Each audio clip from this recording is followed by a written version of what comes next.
नमस्कार मित्रों।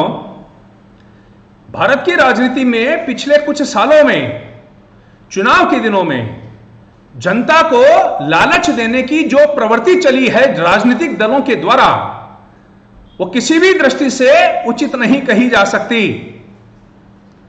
और इस परंपरा के वाहक बने हैं आईआईटीएन। राजनीति को शुद्ध करने के लिए, एक नई प्रकार की राजनीति करने के लिए आए अरविंद केजरीवाल। दिल्ली में किस प्रकार से इन्होंने मुफ्तखोरी के नारे जनता को दिए, उसके बाद में आधे अधूरे उनको पूरे किए, क्योंकि हम जानते हैं ये नारे पूरे करना व्यवहारिक होता भी नहीं है।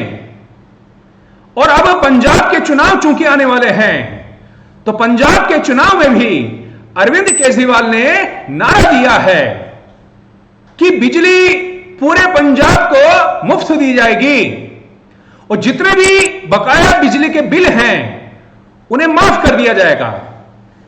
इस प्रकार के नारे जनता को दे करके बरगलाना, उन्हें लालच देना और उसके बाद में पूरा नहीं करना, ना तो जनता के साथ में उचित न्याय है और ना ही देश के साथ में, क्योंकि इस प्रकार के नारों को पूरा करना भी देश के लिए बहुत ही प्रतिकूल है। हम जनता को इस प्रकार के नारे दे करके, मुफ्तखोरी के नारे दे करके भारत की पीढ़ी को कहां ले जाना चाहते हैं, यह समझ नहीं आता है।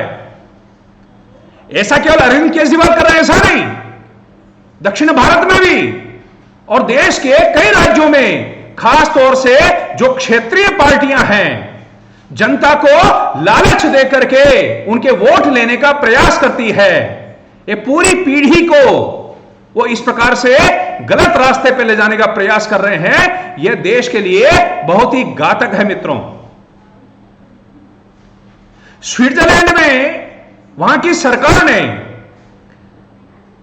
प्रत्येक परिवार को प्रति माह 1.7 लाख रुपए देने का एक निर्णय किया कि हर महीने प्रत्येक परिवार को इतनी राशि दी जाएगी। मित्रों, अब विश्वास करिए कि इस निर्णय के लिए सरकार ने जनमत करवाया। लगभग 80% जनता ने नकार दिया। उन्होंने कहा कि हमें मुफ्त का पैसा नहीं चाहिए, हम चाहते हैं सरकार युवाओं के लिए रोजगार की व्यवस्था करे, अच्छा इंफ्रास्ट्रक्चर डेवलप करे, अच्छे अस्पताल बनाए जाए, अच्छी स्कूल खोली जाए, यह आवश्यकता है। जबकि भारत में राजनीतिक दल जनता को लालच देकर के उनका वोट लेने का प्रयास करते हैं। देश के लिए बहुत ही नुकसानदेह है, एक नई पीढ़ी के लिए बहुत ही नुकसानदेह है। मित्रों, हम सभी दलों से यह आग्रह करते हैं कि चुनाव के दिनों में आप वोट लेने के लिए इस प्रकार के जो नारे देते हैं, हाथ जोड़ करके आपसे निवेदन है कि इस प्रकार के नारे देकर के हमारी पूरी पीढ़ी को खराब मत करिए। आप उनके लिए किस प्रकार से रोजगार की व्यवस्थाएं करेंगे, आप किस प्रकार से नए नए स्कूल खोलेंगे, किस तरह से अस्पताल खोलेंगे, कितने जो भी रोजगार हैं उनके लिए कौन कौन से नए रास्ते आप इजाद करेंगे, इस प्रकार के नारे देकर के आप जीतने का प्रयास करें तो भारत की राजनीति के लिए, भारत की युवाओं के लिए और देश हित में होगा। मित्रों, यही बोलने के लिए मैं आपके सामने उपस्थित हुआ था। भारत माता की जय।